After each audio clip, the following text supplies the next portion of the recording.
Welcome to metro ఉదయం news. Media ప్రతినిధులపై దాడి చేసి విచక్షణ రహితంగా వ్యవహరించిన నటుడు మంచు మోహన్ బాబుపై కఠిన చర్యలు తీసుకోవాలని డిమాండ్ చేస్తూ గ్రేటర్ వరంగల్ ప్రెస్ క్లబ్ ఆవరణలో బుధవారం భారీ నిరసన కార్యక్రమాన్ని నిర్వహించారు. విధి నిర్వహణలో ఉన్న TV nine journalist Ranjith, TV five cameraman Suryam, ETV కాంట్రిబ్యూటర్లపై సీనియర్ నటుడు మోహన్ బాబు దాడి చేసిన ఘటనను ఖండిస్తూ జర్నలిస్ట్ యూనియన్ల నేతలు, పలువురు జర్నలిస్టులు నల్ల బ్యాడ్జీలు, హెల్మెట్లు ధరించి భారీ నిరసనకు దిగారు. కేంద్రం స్పందించి ఆయనకు ఇచ్చిన పద్మశ్రీ అవార్డును వెనక్కి తీసుకోవాలని డిమాండ్ చేశారు.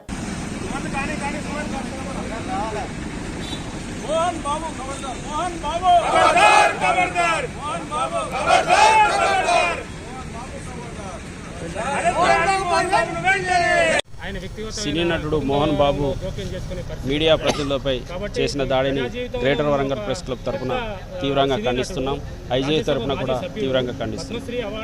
ఒక పెద్ద మనిషి, దాదాపుగా 78 సంవత్సరాలున్న మోహన్ బాబు నటుడిగా ఎన్నో ఆటుపోట్లు ఎదుర్కొంటూనే విద్యా సంస్థలను కూడా నడుపుకుంటూ సమాజం విద్యాబుద్ధులు నేర్పే బృహత్తరమైన పదవిలో ఉంటూనే మోహన్ బాబు యూనివర్సిటీ కూడా నడుపుతూ విద్యా సంస్థలను నిర్వహిస్తున్న మోహన్ బాబు సభ్య సమాజం సిగ్గుపడేలా మీడియా ప్రతినిధులపై చేసిన దాడిని తీవ్రంగా ఖండిస్తున్నాం. వెంటనే ప్రభుత్వం కూడా చర్యలు తీసుకొని ఆయన అరెస్ట్ చేసి ఆయన జైలుకు కూడా పంపాలి. మరొకసారి జర్నలిస్టులపై ఎవరూ కూడా ఇలాంటి ఘటనలకు పాల్పడకుండా ఒక భయం కల్పించాల్సిన బాధ్యత ప్రభుత్వంపై ఉంది.